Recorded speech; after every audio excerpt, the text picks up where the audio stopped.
And welcome to the show. My name is Jeff Hathorn, joined by the head coach of the Pitt Panthers, Jeff Capel. And that looked like the Pitt team that we saw earlier in the year. What was different about Wednesday night?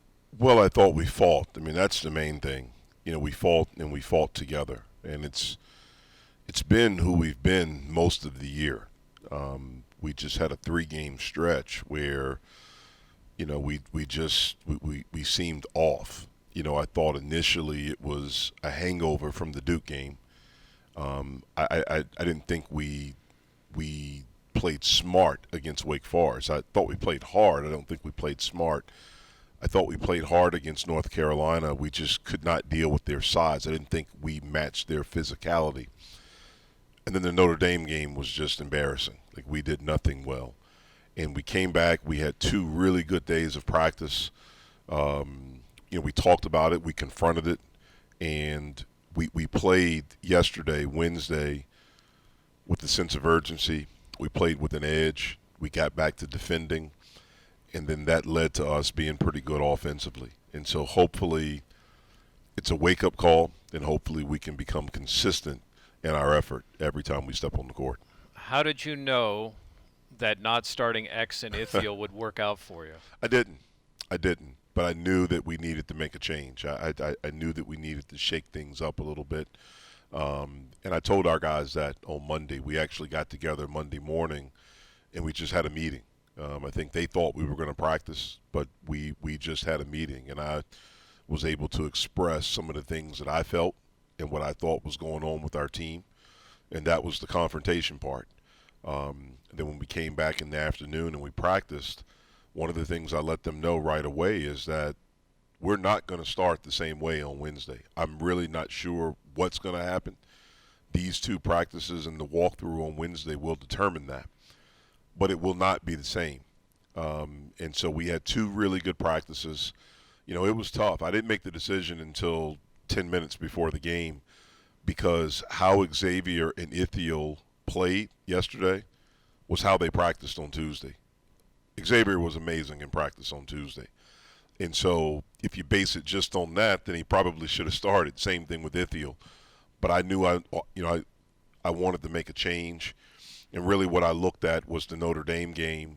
Xavier and Ithiel had 2 out-of-character situations where both of them got technical fouls. And so I used that kind of as the final basis of what we wanted to do to start. I'm really proud of how, first of all, Femi and Nike did and how they started the game for us because they were good, and they're good players.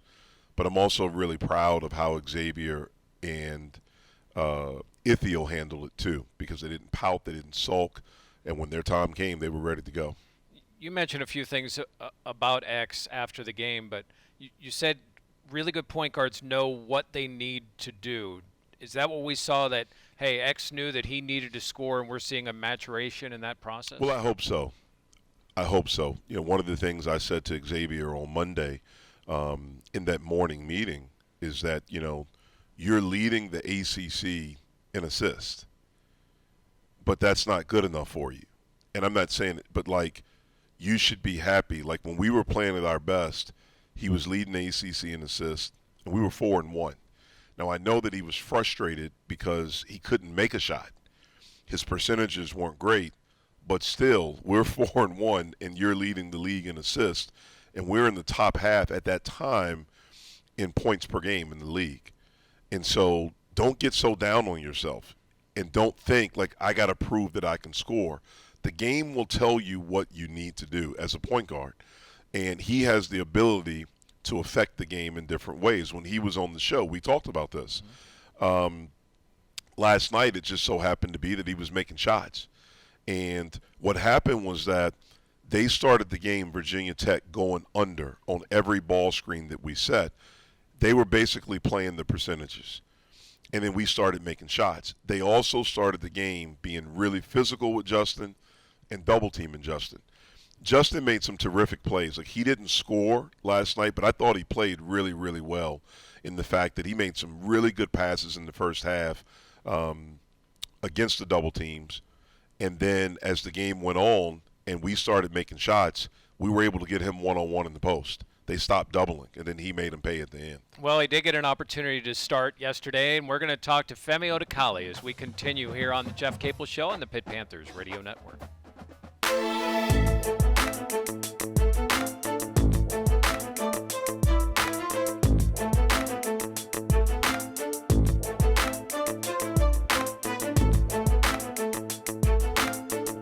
We got to be smart. We have to have poise. What? 1, 2, 3, what?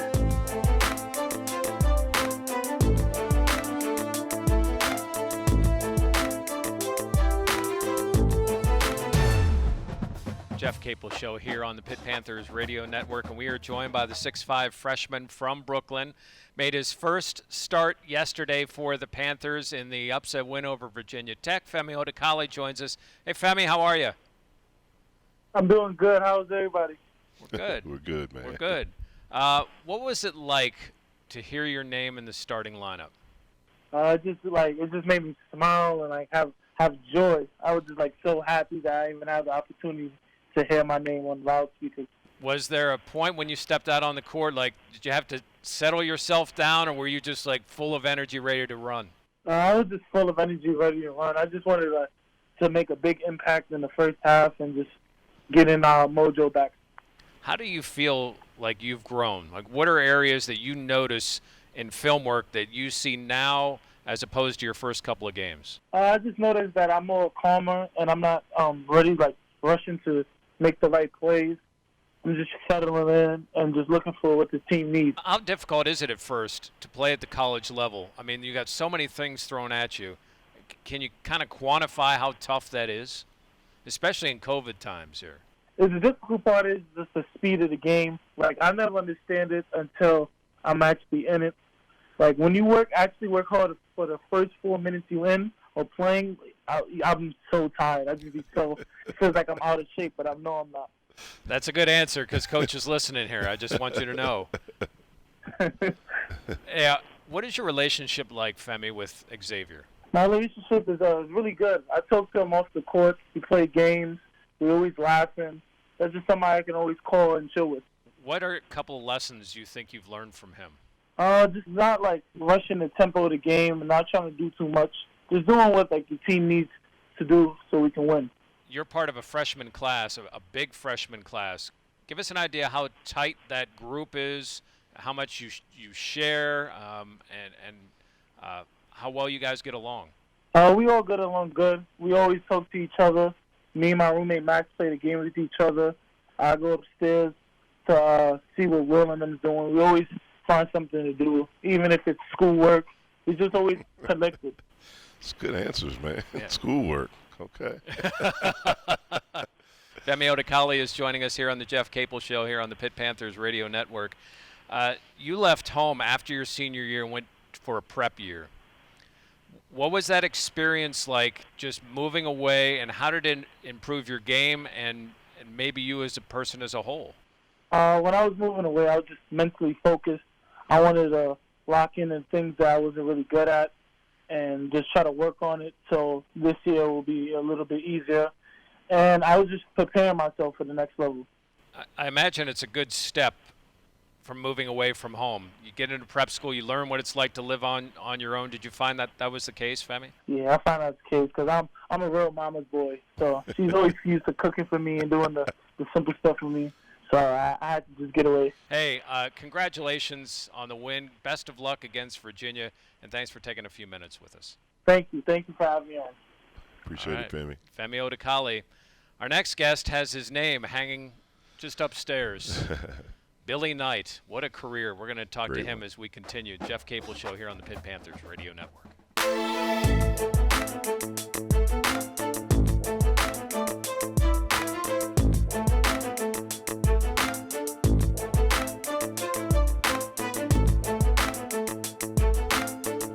We got to be smart. We have to have poise. What? 1, 2, 3, what?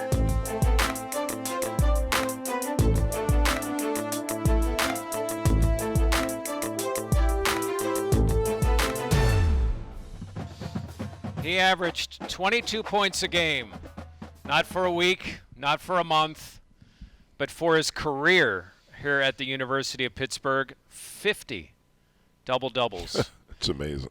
And you think, I mean, Justin Champagnie has 8 this year, and that's a lot. A lot. 50. And we are joined now by the incomparable Billy Knight. Billy, how you doing? Pretty good, Jeff. How you doing? Billy, what's happening, man? All right, Coach. Congratulations, man. Congratulations. That was a great game last night. I appreciate that. I got to watch it, and I thoroughly enjoyed it. And so did we. Appreciate it. Billy, what do you like about this? I just think you ought to go ahead and bench everybody. I know, right? Well, you got a prop bet, so you want to know who's going to go off? Billy, what did you like most? That was great, man. That was, as you and I know, Coach. It's confidence that Yep.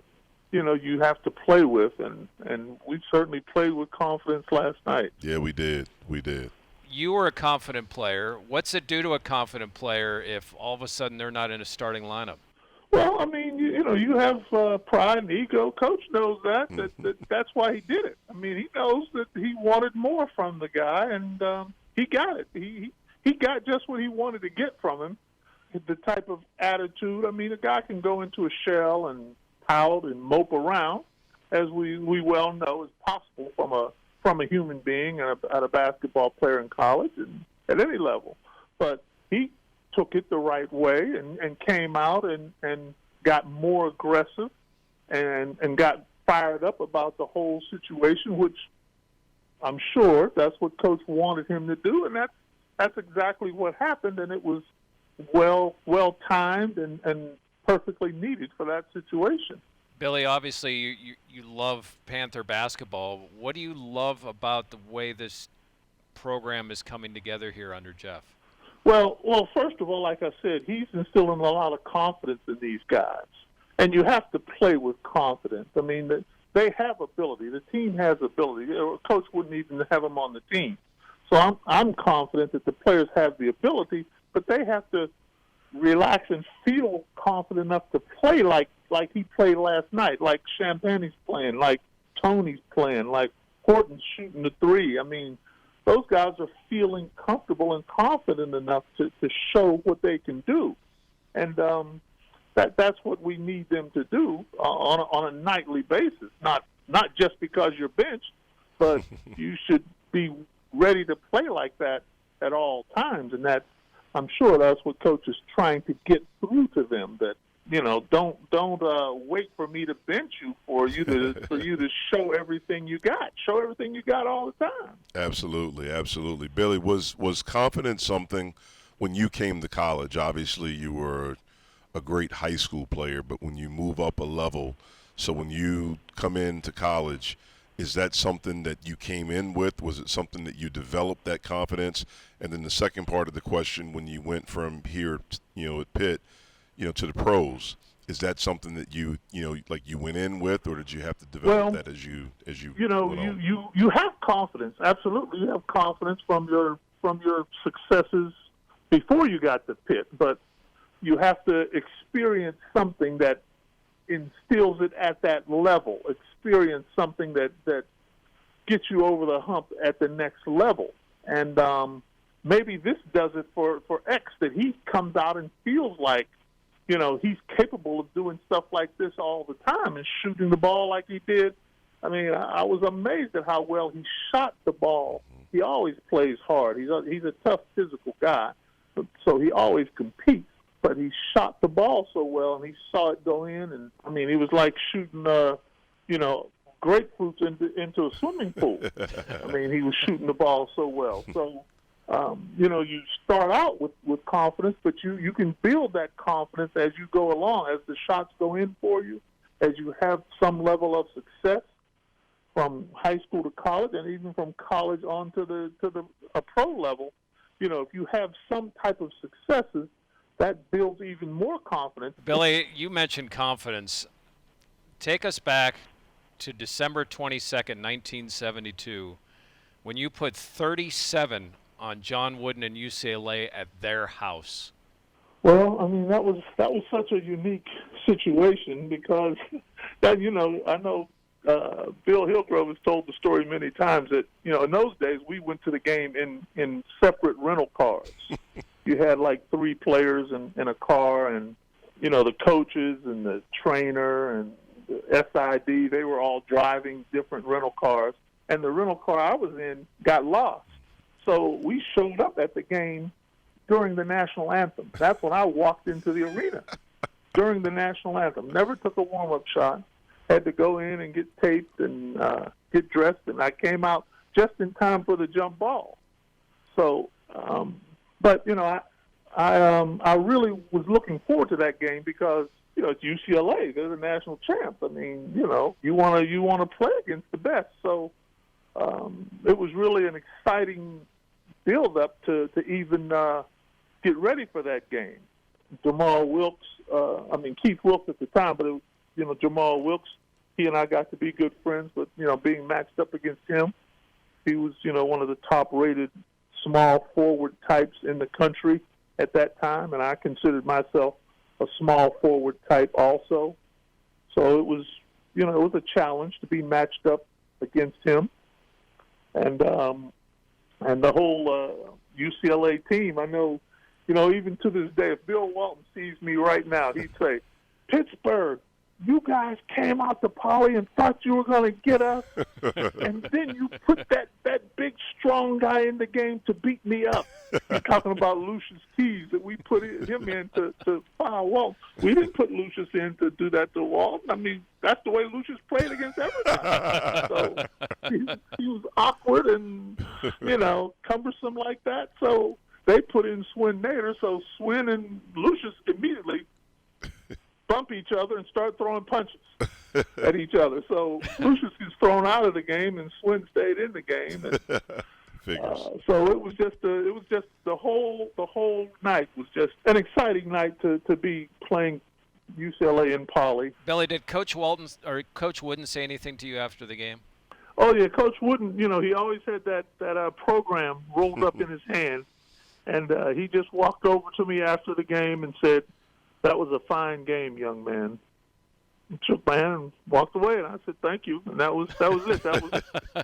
That's Coach Wooden. Yes. I mean, that's Coach Wooden. It was great. It was great. He's a great man and really a fine gentleman. Yes. And it was an honor. It was an honor to play against him and to be out there and for him to speak to me after the game. It was really something.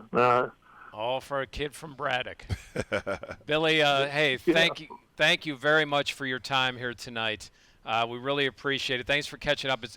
I've heard that story before, but for people that hadn't, it's an amazing story. So the lesson here, Jeff, as long as the players get there by tip, they're good. Exactly. As long as they're there by tip. Billy, appreciate it, man. I wouldn't plan to do that every night. It worked that time, yep. But we appreciate it, Coach. We appreciate all your work and how you got the team developing and coming, boy. It's really something to see. I'm enjoying it. So thank you so much, good luck man. the rest of the way, and we'll be checking you out. All right, man. Hopefully we get to see you soon. The great. All right, Coach. All right. Take care.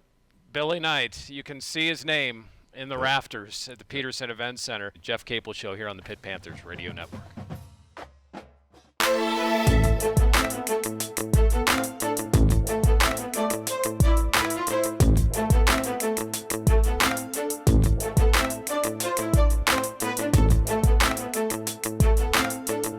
We got to be smart. We have to have poise. What? 1, 2, 3, what?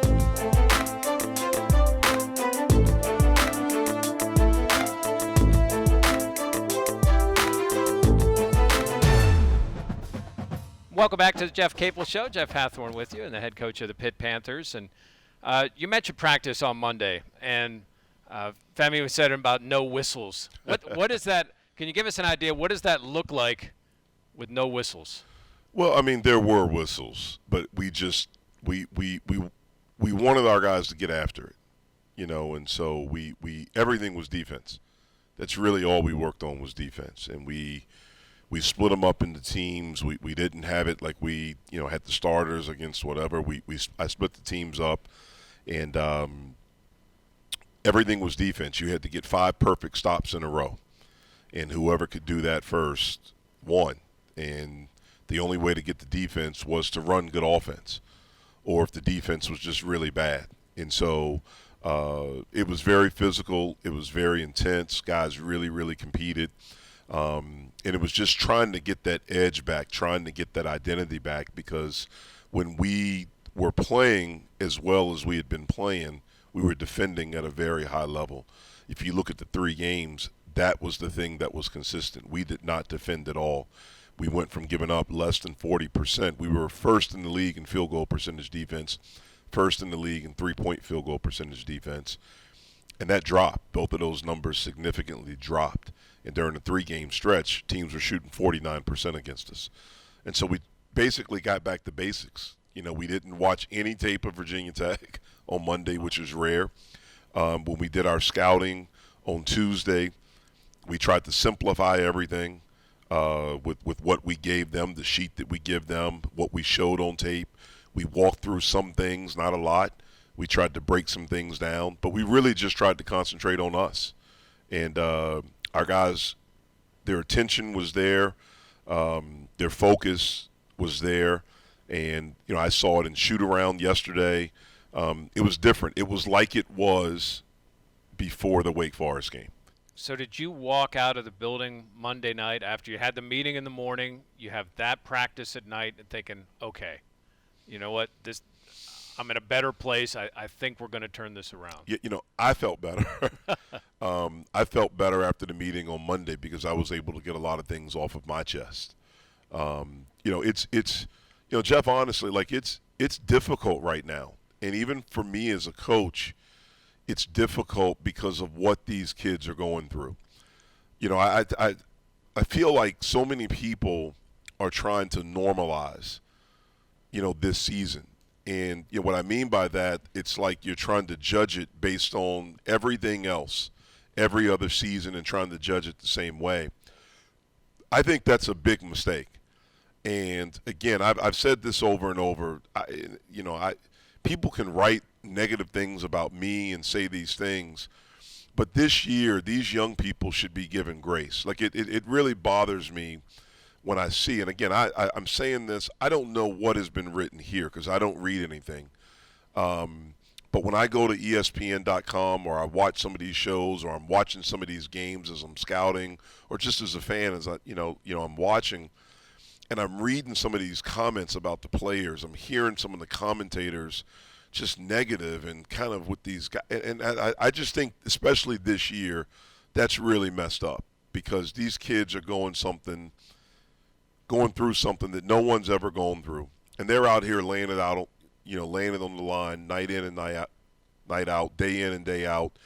And if they can't find joy in it right now and feeling pressure because of stuff that's being written or said or on these blogs and radio shows and things like that, I just think that's really messed up. And so we talked about that. We talked about tuning out the noise, listening to us. We talked about jealousy. We talked about a lot of different things. And I was proud of how they responded Monday afternoon in practice. It led to us having one of the best practices we've had on Tuesday. And I felt really good leaving that practice on Tuesday when we came to shoot around, seeing how sharp they were, seeing how locked in they were. I felt good about that. But then I didn't know because, okay, we're starting a different group. How is X? How's Ithiel going to respond to that? How are Femi and Nike going to respond to starting? Is that going to mess us up? And so I was just really proud of everything that we did. We're joined by Jeff Capel here. It's a Jeff Capel Show on the Pitt Panthers radio network. What's the line of you want them to be detailed and intense and yet you want to have fun? Like, how do you walk that line as a coach? That's a great question. And that's kind of what I was alluding to with my last statement. Like it's I'm trying to be mindful of everything that's going on in their world. And so basketball is already a pressure situation. Like what we do, there's pressure with it. As a player, there's pressure. As a coach, there's pressure. I'm trying to be mindful of what they're going through in their world, because there's a different type of pressure in everyday life for these young people. And they're doing it, the student athletes, in public, where everyone sees it. And so when life is pressure right now, and a different type of pressure, dealing with COVID, dealing with the restrictions, dealing with the mental health, all of those things, you want them to have something that they have joy in doing, something that's like an escape for them. You want to push them also. You know, you got to hold them accountable. You have to use lessons. You have to teach, because the bottom line, I'm in a win or lose profession. And as a coach that's been fired, like, I understand that more than anyone. And so, like, one of my messages to my team was, like, I'm not doing this for me. Like, I want you guys to experience this. Like, I don't need it. Like, it's not going to make or break me. I was scared to get fired before it happened. I lived through it. Like, I survived. I became better because of it. I want these guys to experience great moments through the game, through the team. And we were on that road to doing that. And we just, like, we veered off. And it was really frustrating and disappointing. And then as a coach, you're trying to push buttons, and it didn't seem like anything that we were doing as a staff was getting through to him. Billy made a great comment. I think confidence. I don't think I maybe understood that as much. You know, the Wake Forest game really knocked us back. The Carolina game knocked us back, and then Notre Dame knocked us out. But again, we got off the mat, and that's who we've been. That's who we're going to continue to be. We're going to continue to push forward. But we want to have fun, but at the same time, there has to be some seriousness about it too when we're trying to get prepared. Doesn't get any easier at Virginia, 4 o'clock on Saturday. Yeah, they've been the best team in the league all year, one of the better teams in the country. Obviously, you know about their defense, but they're much better offensively this year. A different team. Their scoring comes from their post guys, and it comes in the form of three-point shooting. So it's be a big challenge for us. Thanks to Femi Odekale. Our thanks to Billy Knights, and that story of his 37 at Pauley is just incredible. Our thanks to Matt Plizga, as always, to Amanda Sile and Cale Berger. Join us right here, 4 o'clock, pregame 3:30 on the Pitt Panthers Radio Network.